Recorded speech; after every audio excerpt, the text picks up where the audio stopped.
So thanks very much for spending just a little bit of time talking to me. I think it's always nice to kind of connect with more people on LinkedIn. It shouldn't take an infectious disease to force it. Yeah, but it's really lovely to see you. And I notice a lot of your posts on LinkedIn, and I notice a lot of the content that you're putting out, and it's hugely value adding. And there's loads of good guidance for businesses out there. And I've as part of kind of me being in lockdown and thinking, how can I add value to the LinkedIn community, to the network that I've got, I thought, what better way than to kind of have conversations with industry experts about how people are managing, how people are tackling this very bizarre state that we're in. I don't think we've ever seen anything like it. Certainly not in my lifetime, that's for sure. No. So it was really good to connect with you. And I thought there's probably a lot of people out there, either small SMEs or contact center experts that I tend to deal with. And I work with contact centers, I work with operations to kind of try and create a little bit of efficiency through process improvement, or help people with sales and leadership training. So what I'm trying to do as part of my remit within this whole kind of pandemic is to try and create little kind of snippets of information that people find useful, that they might have kind of questions about, that they don't necessarily feel confident in asking, or they're just too busy to be able to go and find the information. So I'm trying to bring the information to them. So I thought, absolutely, and I thought a brilliant way of doing that is to kind of tap into people in different professions, like HR, like recruitment, like business continuity, and all the things that help businesses run quite effectively, and things that are really integral to the run of contact centers, which is the industry that I come from. So I thought it'd be useful just to kind of pick your brains, and I've prepped a few questions just to kind of ask you a few. It would have been helpful had I sent them through in advance, probably. Possibly, we shall see. Go on. It'd just be good though, just to get a bit of an inside scoop into some of the things that's been working for you, and some of the kind of scenarios that are more commonly coming to your doorstep that you might be able to share. So I thought before we do that, let's get an inside track into who you are, Natalie. Who is Natalie? Okay, so I have to sort of start with my story then. I've worked in HR for many years, and it was one of the sort of things that I fell into at the beginning of my my career, because I had a fascination of people and business and psychology and various other things. And during the time that I was an employee, I'll be honest, I was a bit of a black sheep of the world of business, and had a lot of ideas and had a lot of thoughts, especially in HR, of how things should be done and how things shouldn't be done. And I'm very much a big fan. I'm a big champion of bringing the human back to the workplace, and that's because throughout the times that the sort of jobs that I've worked with, the culture generally was quite toxic in a lot of the companies that I worked with, and it kind of drove me to actually leave a lot of them, because I just couldn't cope with that sort of toxicity. We had all sorts of things, from command and control managers who were just, so stifling, so full of that kind of micromanagement, that it was just, you just couldn't get anything done. So I've moved. When was it? About 9 years ago, I set up my own business, and one of the things that I wanted to focus on was helping companies develop a really strong work culture, and then work and sort of grow and profit through their people, basically, with people as being their key asset, which they are, but often not quite as not many businesses sort of see that. So that's my thing. Obviously during this period of time, I've been thrown into more of the sort of core HR work that I used to do, with furlough and making redundancies and various other things. So I'm kind of gone back to that rather than doing the growth and profitability work. But the growth and profitability work that I do also includes putting in foundations for resilience and success within a business. So I know that that will come into play later on down the line. Absolutely. That's an interesting one. So I think resilience comes from a number of different areas, and I think what's really important in this time is that the company is looking after people.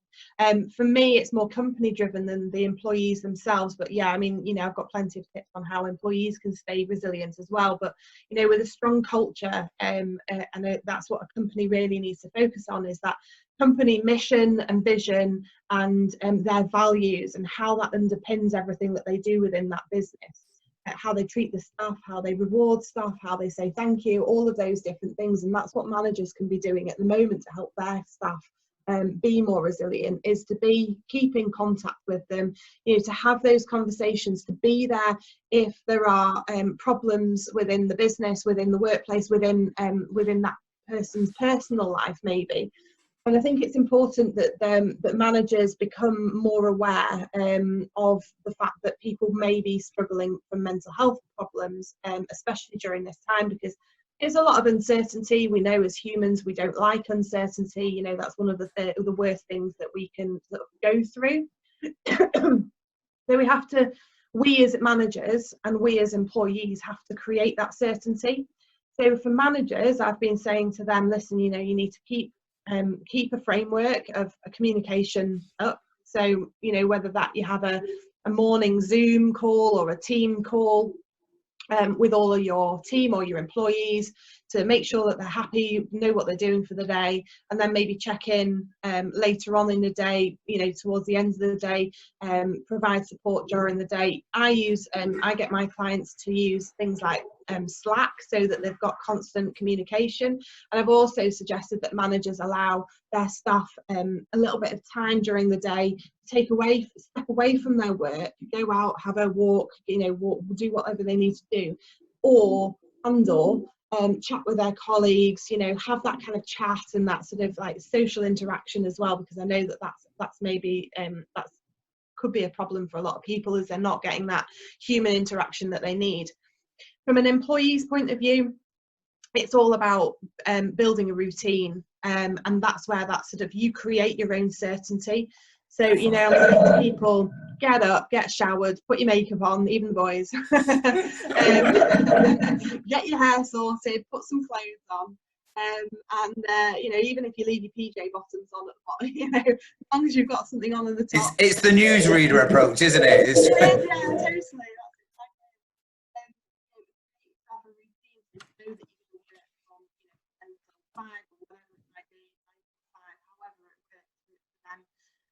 Know what they've got to achieve in the day, have a task list, use Slack, use Trello, use Zoom for having calls, whatever it might be, whatever your chosen technology is, but to create that kind of certainty through a routine.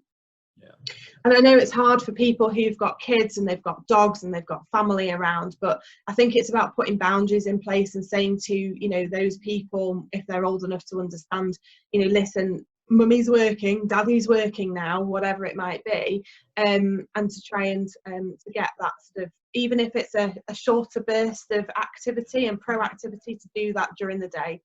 And look after your mental health as well. So if you need time, go to your manager and say, I need time out, I'm not coping, and to be able to have that conversation. I think trust is a really important thing, and we can come on to that another time, but I think, you know, we've got to trust, people have got to trust both ways, you know, the trust works both ways. So managers have got to trust that their employees are doing what they can within the, you know, the realms of their individual situation. But also employees need to be able to trust their managers that if they raise a problem, then, you know, it'll get sorted. A lot of organisations in the workplace will have employee engagement strategies. They'll have hosts of things that they're doing on a monthly basis, on a weekly basis, sometimes on a daily basis, where they're rallying the troops and they're getting everybody motivated. But a lot of that is dependent on having face-to-face interactions and having team interactions. So Mhm. how do you think organizations can pivot their engagement strategy to make it more of an effective remote one, do you think?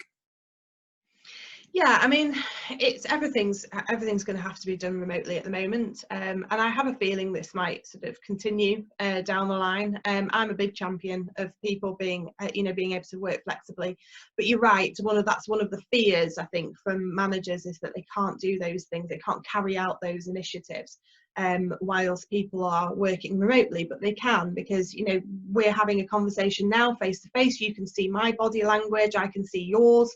And it's about sort of still having those conversations, but using Zoom or Teams, Google Teams, Hangouts, whatever it might be, and making sure you still spend that one-to-one time with your team. I mean, I know some businesses that are sort of having group, constantly have a group chat up or sort of video up all day if they want to be part of that.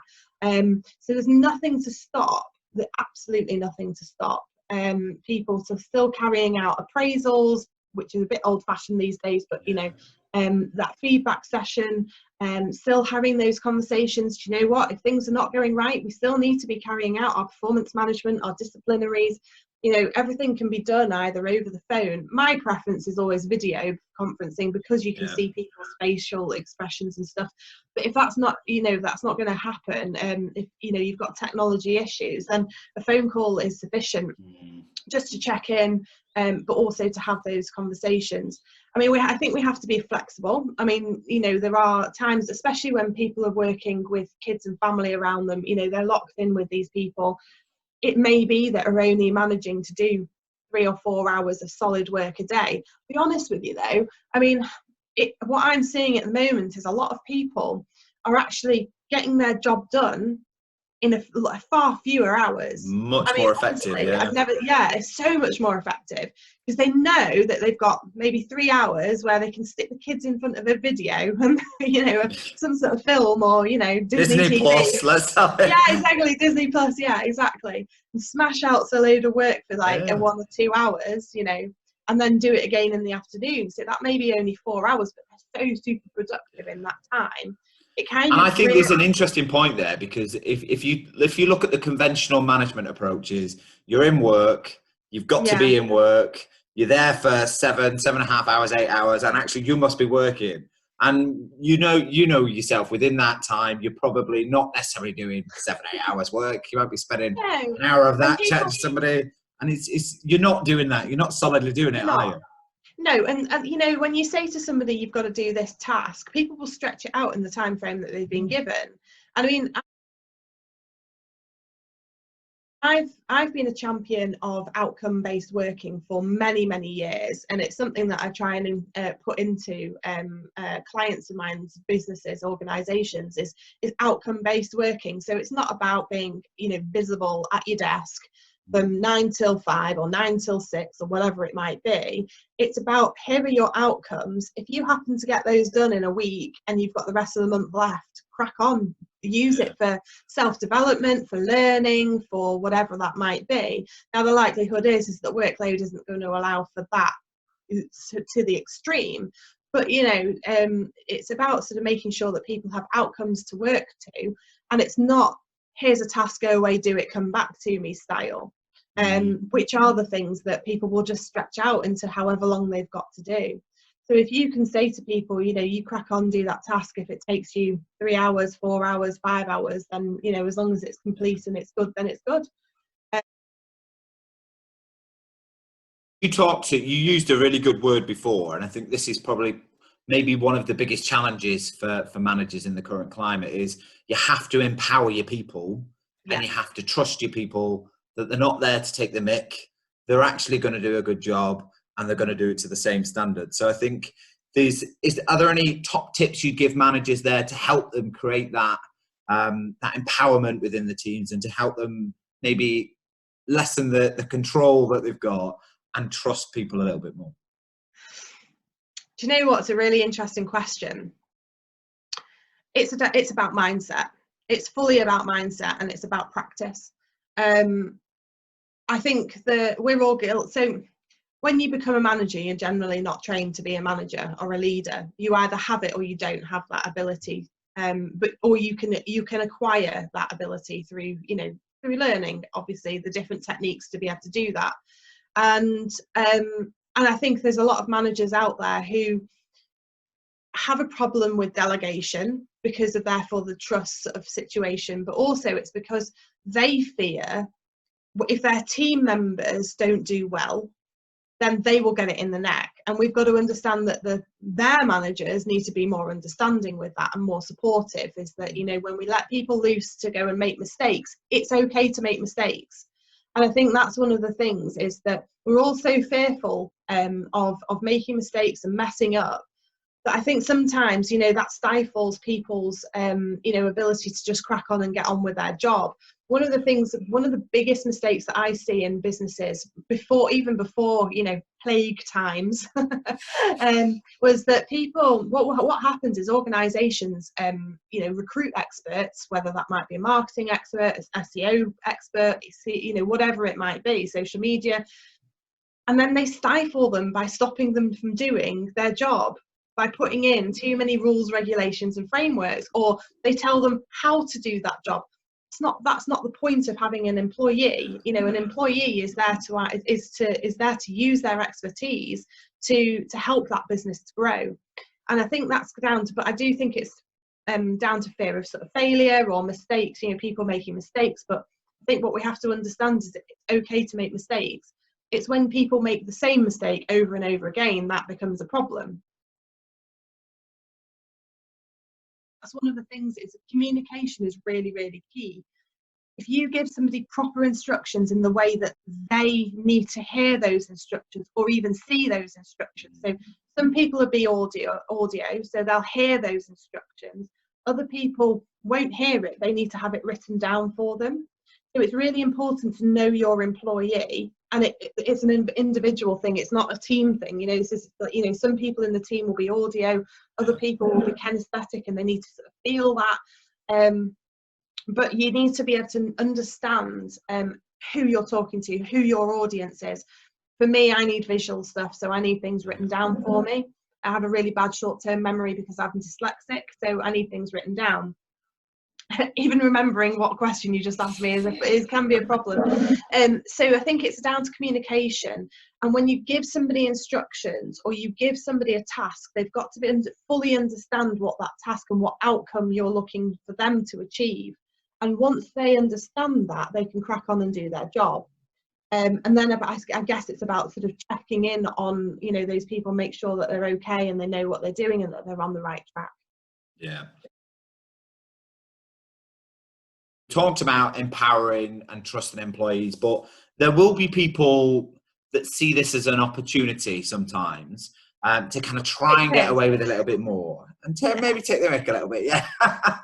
So, and the conventional style would be, you have a conversation in a room, you might have a scribe there, you might have somebody as a formal conversation about conduct or performance, if you like. And that's probably, I imagine, in a lot of managers' heads now, they're thinking, crikey, how do I have that conversation via Skype, or how do I have it via the phone? And kind of, is there anything that I need to do differently from a HR context in that environment? So are there any kind of things that you'd share in your experience that would work well in that scenario to manage that?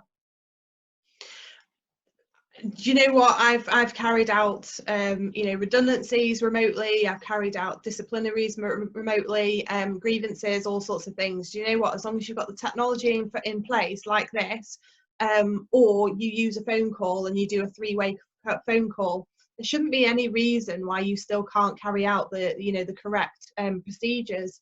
Always take advice, obviously, from your HR people. But my personal preference is to do a video, because again, like we say, and it's about seeing audio and visual cues and that sort of behaviour, and that kind of gives you a better insight into that person and how they're feeling, because a lot of disciplinaries and a lot of issues that arise are actually more likely there's like some underlying hidden issue that hasn't been sort of dealt with. So it's about being able to dig into that and find out what that is and how we can solve it. But yeah, I mean, if you've got disciplinaries, if you've got issues with, you know, people's behaviours, conducts, whatever, there's absolutely nothing to stop you from using Zoom or even a phone call. So yeah, you don't have to meet face to face. Obviously, yes, you need a note taker. Yes, there's, you know, these people, if you're going through the formal disciplinary grievance process or any of the formal processes, then the person that you are dealing with needs to be able to have a companion if they want one. So again, you know, you'd have to figure out a 4-way on Zoom or a 4-way chat, but there's nothing to stop you from carrying out, you know, and following your normal company processes and procedures. And I think that's really interesting, because I think what some managers might decide to do now is to delay that and not tackle it. Yeah. And you're creating a problem for yourself, aren't you? Yeah, you are. I mean, never sweep anything under the carpet. My preference is always to just pick up the phone or get onto Zoom and speak to someone and go, listen, right, whatever you just did then was not okay. Can you tell me what drove that behaviour, what drove that conversation, or whatever it might be, and to just have a proper adult chat about it. You know, and most of the time people will say, you know, you will resolve that there and then. You know, I had a person last week that was basically not turning up for work, and I mean that by, you know, virtually they just weren't available when they should have been. And you know, I said to the manager, well, why don't you just ring them and find out why? Hello. You know, and you know, and that's what they did. They rang them up and said, listen, what's going on? And they were like, well, listen, do you know what, I'm actually, I didn't want to say this, but I'm really struggling.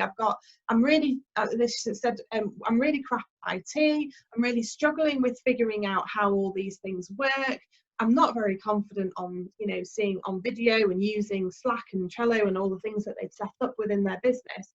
And this guy was feeling massively overwhelmed with the whole situation, and mentally, like with mental health and stuff, he was just not coping. So we were able to then take that and have a conversation with him, and now we're working with him on those things. So, you know, we had the IT guy within that business sit down and use TeamViewer to show him how to use all of these things.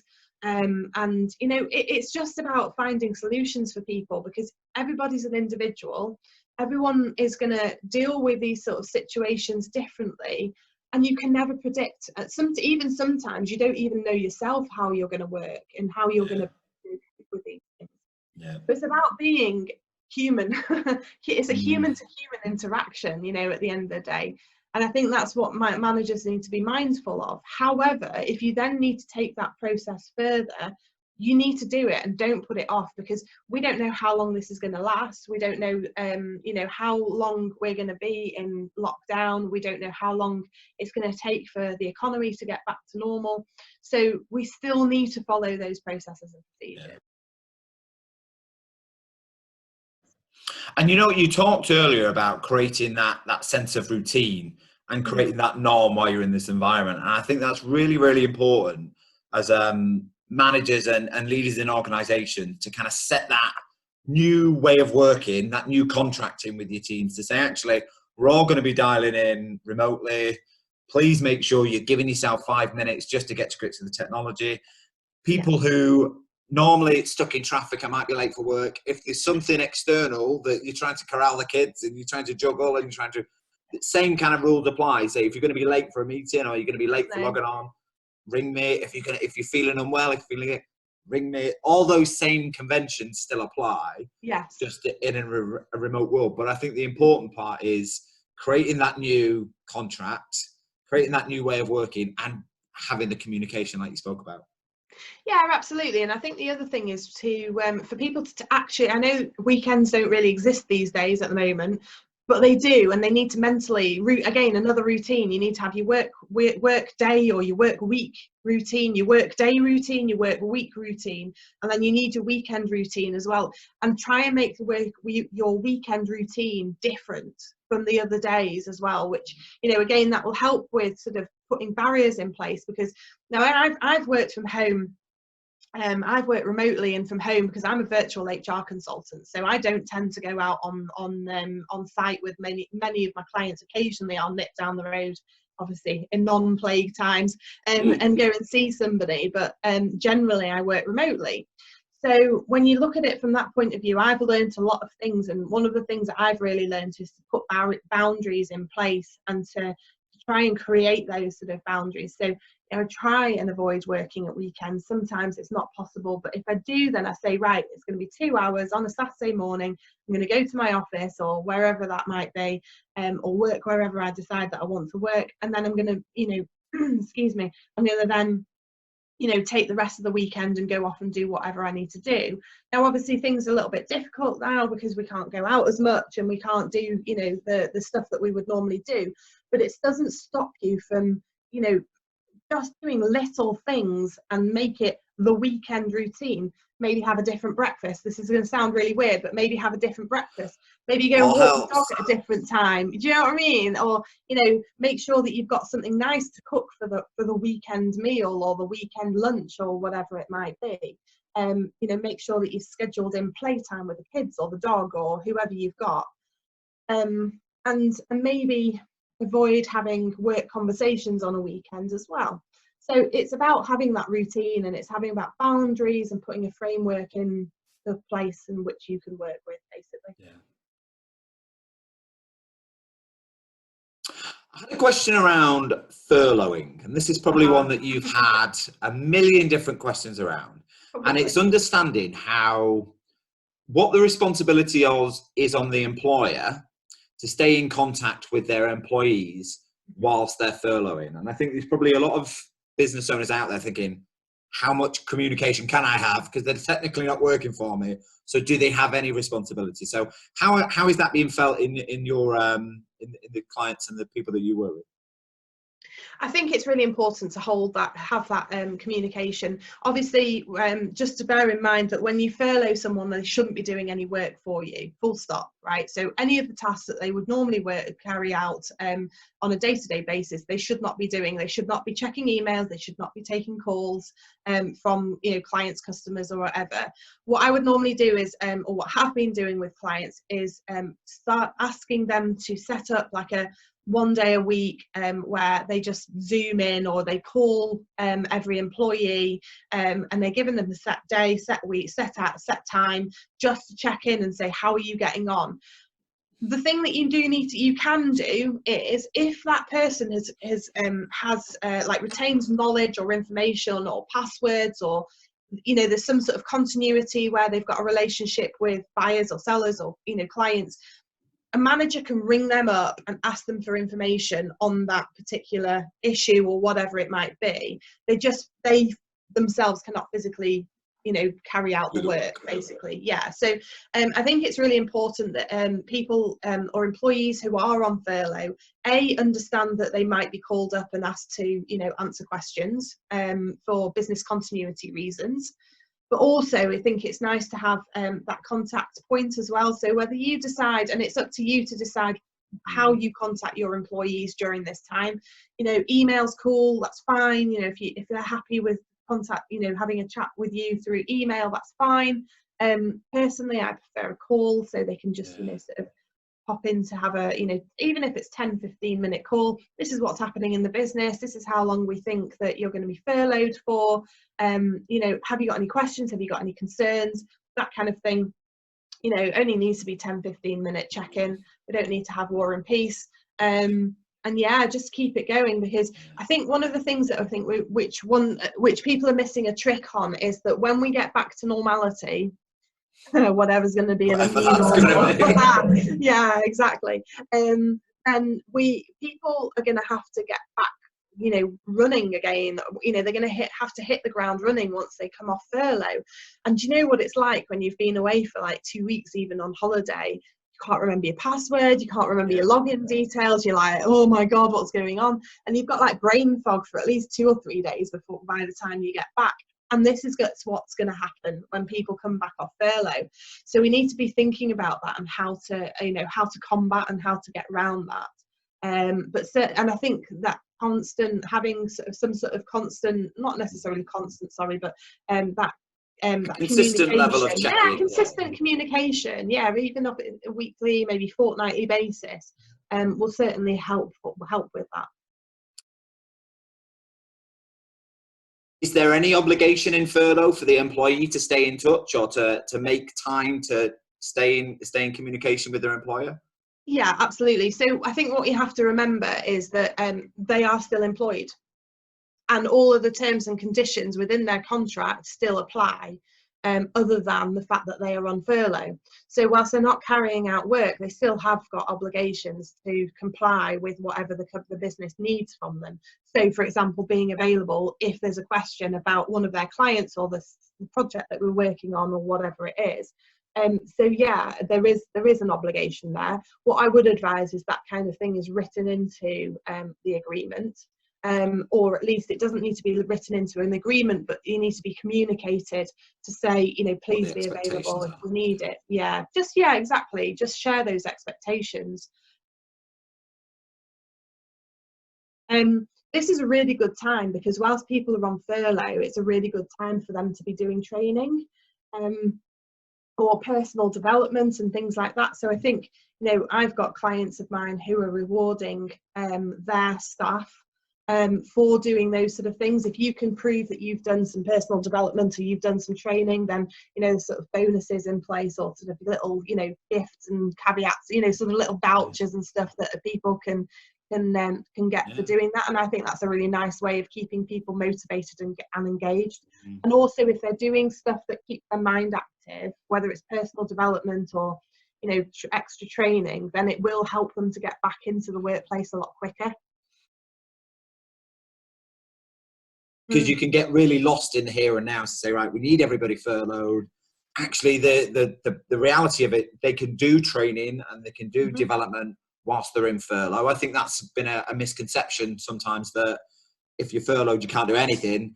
Actually, we can. So it's thinking about what you can do in the here and now. There are some caveats around it, and I would suggest that anyone wanting their staff to do sort of like standard training or actual take qualifications, they need to just get separate advice on that one, because there may be a point in time where they actually have to take that as being more like work. So you've got to be careful with it, but certainly people can work on their self-development, and they can work on soft skills and that kind of thing. If it's a proper qualification, there is a little bit of the advice is unclear at the moment, and it may be that it'd have to come off furlough and be paid 100% of their wages for that time. So there may be some jiggery pokery to do with that. If you definitely need someone to go through like a qualification, let's say, I don't know, like food tech qualification or something, or a first aid qualification or whatever, and those can be done online, by the way, now. It may be that you have to pay them to do that and pay them a full wage. But certainly where it comes to developing soft skills or developing themselves, then they're good to go on that whilst they're being furloughed. I think it's important, and I'd be interested in your views to say, because what a lot of businesses have done, they've created the exit plan for furlough. Do you think it's advisable for organisations to start thinking about what the re-entry is back for employees, and what are the top things that you think they should be considering when they're bringing people back?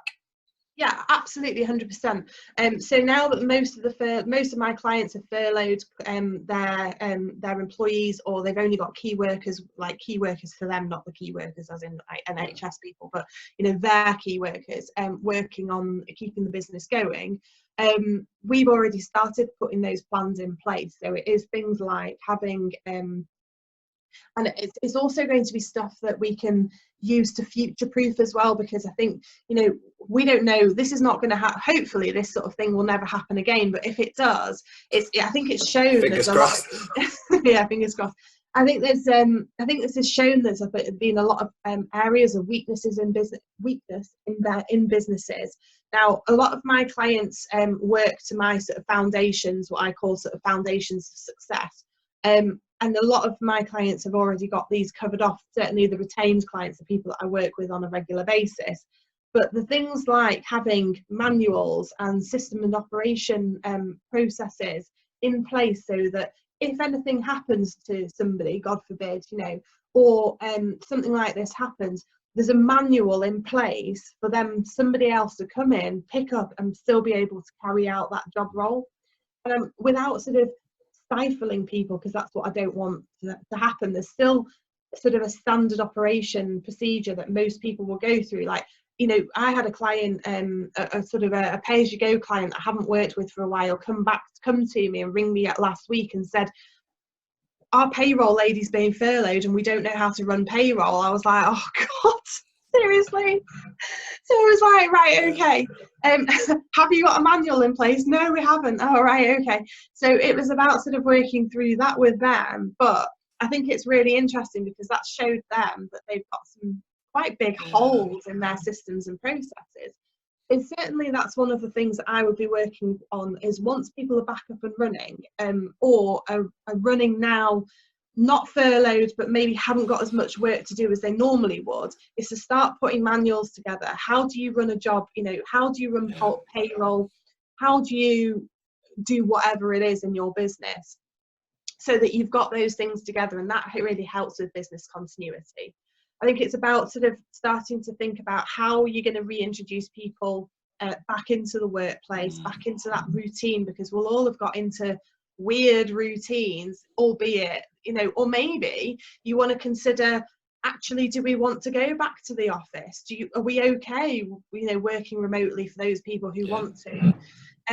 It's about looking also at, you know, pivoting things like, you know, your services and your products and the way that you recruit and the way that you retain people. All of those things can be thought about, because I think what we're going to find out if things get back to normal, or whatever the new normal is that people are going to have really felt the strain over the last few months. Okay, they'll be poor and they'll be pissy and they will not be happy people generally, unless they've been looked after really well. And I think, you know, that's when we're going to have a lot of claims and a lot of dissatisfaction to deal with.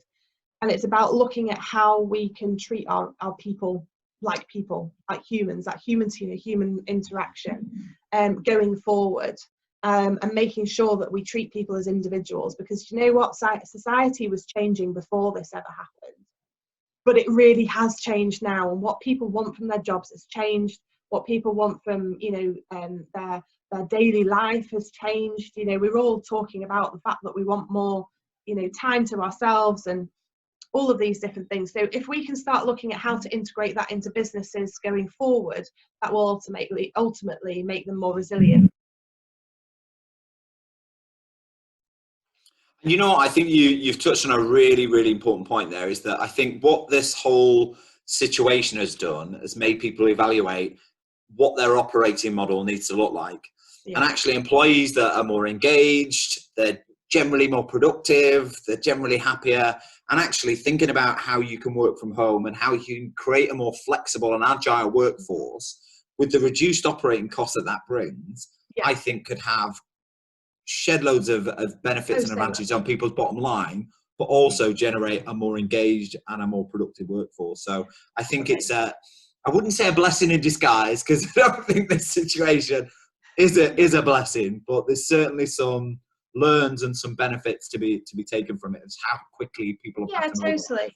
I mean, I've been preaching this stuff for like 8, 9 years, 10 years really. You know, saying to people, we need to start looking at how we work differently with people, and to bring this sort of human back to the workplace. And yeah, I mean, I honestly, I'm a big champion of, you know, things like 4-day working weeks, or at least, you know, working fewer hours for the same pay. Yeah. You know, because it's just not productive. People are not productive when they're working 40 odd hours a week.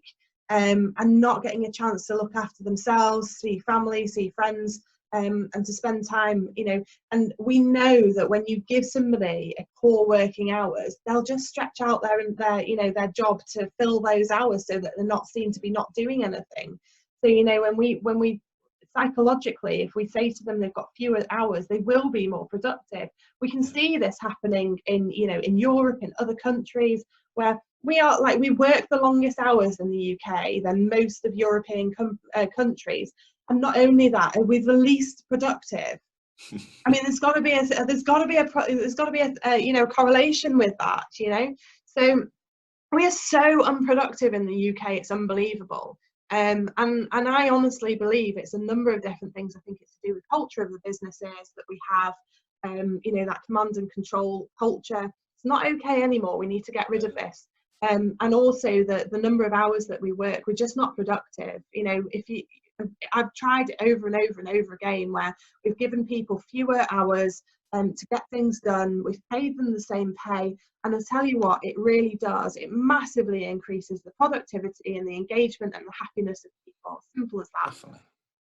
Well, that, Natalie, it sounds like a brilliant summary to conclude the session. I think educating businesses and employees to think differently is certainly what I think this whole situation has driven. But I think we will come out a very different organisation. People will approach things very, very differently. Yeah. And I think using specialists like yourself to manage the oddities and the things that come up is a really good point, and a really top tip to say not every situation is the same. Seek guidance. People are different. They react differently in very different ways. So seek guidance where you can and where you need to. But, definitely. It's been brilliant chatting to you. Is there any kind of key takeaways that you'd suggest employers look at, just as a brief summary for people, just while we're there and while you're here? Is there any top tips that you could share? Okay, so whilst we're going through this, you know, pandemic, I think communication got to be, do your best for your client, your customer. Sorry, do your best for your employees. Do your best for your customers and your consultants and the people that you work with. It is really important that we keep money moving within businesses. So even if you have got a consultant that you work with regularly and you're considering saying, listen, we need to pause your you know, your services, please reconsider even just paying them a little bit to keep doing a little bit of work, whether it's marketing, whether it's HR, whatever it might be, whether it's, you know, IT, payroll, whatever, your accountant. Let's keep money moving. Really important to look after employees. The better that you treat your employees now, the fewer claims and the more goodwill that you will generate, even if, should the worst happen, you have to make redundancies and those sort of things. So, you know, if you've laid off staff, if you've made them redundant, reconsider taking them back on furlough if you can, if you tick the eligibility criteria. We need to plan now. We need to plan now for going back into, you know, normality, the new normal. So start planning, start getting things into place so that when you can get up and running, you can hit the ground running, and then future-proof for things going wrong again. So make sure you've got your manuals in place. Make sure that you've got, you know, you're cross-skilling people. So that means, like, where maybe you have one person that can do one job in the organisation, make sure there's other people in the organisations that can sort of partly do that job, or some of the job, or all of the job.